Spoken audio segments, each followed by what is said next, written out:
Well, today on the show, we're back in Dr. Sonia Spencer's office over here on Pass Road in Gulfport. Good to see you. Good to see you, Jim. We're going to talk about something that I can't really contribute to, as I've been told I really don't have much of one, and that's your butt and your hips. So I'm not even going to comment there, Jim. But I mean, they are a source of, you hear the old term, they're a pain in the butt. Well, pain in the butt. That's right. Yes, yes. A lot of things cause pains in the butt that doesn't mean to. Right. And frequently people come in and tell me they have a pain in their butt. And so we're going to talk about some things that can cause that and how I can help that if you come into the office and get an evaluation and see if you have some of these things.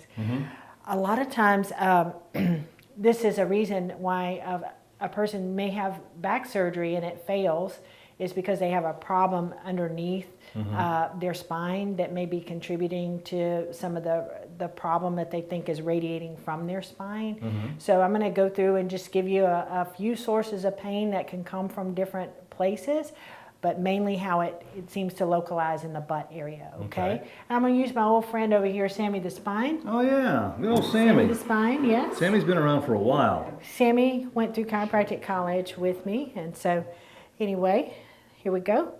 So this is looking at a person from behind, and this would be their left butt cheek and their right butt cheek. Gotcha. Okay, so these joints here where the tailbone and the hips meet, they should swivel when you walk. Okay, right. They should have like this kind of position back and forth, back and forth, back and forth. But when these lock up and the hips lose their ability to be able to swivel, sometimes the muscles that attach to these joints will become very, very tight. The gluteus maximus. Yeah, gluteus maximus. And you actually have 7 layers of muscles. Wow. That attach over here. So lots of muscles that are attaching. And through this goes the largest nerve in the body. So I'm going to slide Sammy over here. Okay. And show you how these group of nerves. Oh, I see that all through here. Yeah. Attach and they come through that buttock area, and in some people muscles go over the nerves, and some people they go under the nerves, and in some people the nerves are actually, anatomically going through some muscles. So everybody is made just a little bit different down there in the butt area, and that's based on science and looking at bodies and things of that nature. So anyway, when the muscles over tighten, they can squeeze that nerve. But what causes the muscles to over tighten on one side versus the other? Well, you can have a rotation in your pelvis as a result of, a female giving childbirth. Right. The ligaments will open up, and when they tighten back up, they can tighten back up in a misaligned position. If a man sits on his wallet in the car repetitively. Do you know I've quit doing that here recently in the last about the last year because of that? I've been getting that pain in there. It definitely starts to affect your hips, and it will cause some imbalance in the way that your spine is misaligned, and will start to affect the muscles and the nerves that come through here. And this is something that we frequently see in the office, is that the pelvis has actually shifted and putting pressure on those group of nerves that come out and go down into the buttock and can even go down the leg all the way down into the foot. I've seen it. Wow. Yes. So it can be a really big problem. Now next we want to talk about the actual hip joint itself. Let me just turn Sammy around. So this is going to be the joint that actually lifts up the leg in the front like this. Okay. Okay. The hip joint or flexes the leg, and then that's a ball and socket joint. It's going to fit. Your leg will actually fit down inside here. Right. And you've heard of people having hip replacements. Right. Yeah. Okay. Well, what actually happens is they get a new ball for this little socket here, and that's what gets replaced, because what happens is the space where those two things meet is gone, and they start growing together, and a person has to have that replacement to alleviate their symptoms. Right. But if something interferes in the way that the ball is moving around inside of that joint, and there's still some cushion left, in chiropractic we can really help that. And we can also help the muscles that have become dysfunctional as a Right. result of the hip socket.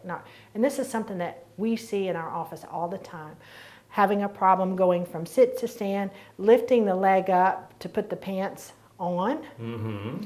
And- Socks or shoes, yeah. And with both of these problems, if your legs and your hips stop working normally, you can get to where you have that sort of waddling gait, or Yes. the inability to get up out of a chair easily, even going to the toilet, sitting down on the toilet, getting up and down off the toilet can become a problem for people because their hips are not flexing well when they're doing these Trying things. to get up and get down.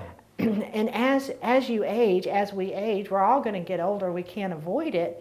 If we don't maintain our mobility within our joints, it gets harder and harder to think about maintaining our independence. Right. So we want to keep our joints as freely moving as we possibly can.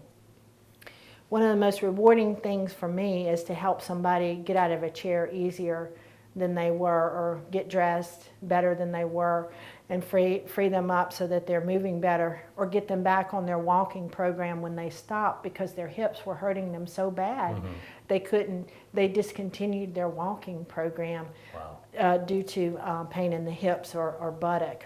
Or if walking increased that pain in that nerve so bad, a lot of times people will say, every time I walk, I get that pain in my butt and it shoots down my leg. Well, that's an indicator that they need some chiropractic care. Right, You know, that we nerve can- is getting Yeah. pinched Yes. or something in there. So, and we look at that and see what we can do to get them back on their walking program, because a quality of life is, something that we take for granted until it's gone. And the if more we- sedentary that you are, the worse off it's going to be in the long run. Absolutely. And so the more we can help people maintain their independence and keep those hips moving freely, and keep the pressure off those nerves, keep those muscles nice and relaxed, the less pain in the butt they're going to have, and the more that they're going to feel like doing the things they need to do. You stand in grocery store lines a lot, right? Mm-hmm. And so you don't want to have to get one of those carts one day, to That you have to sit in and drive. Right. You want to be able to go through the store and do the things you need to do. And a lot of times, just helping people get off those carts and being able to stand in that grocery store line is That's something awesome. that's beneficial. Thank you so much, Dr. Spencer. You're welcome. Appreciate you as always.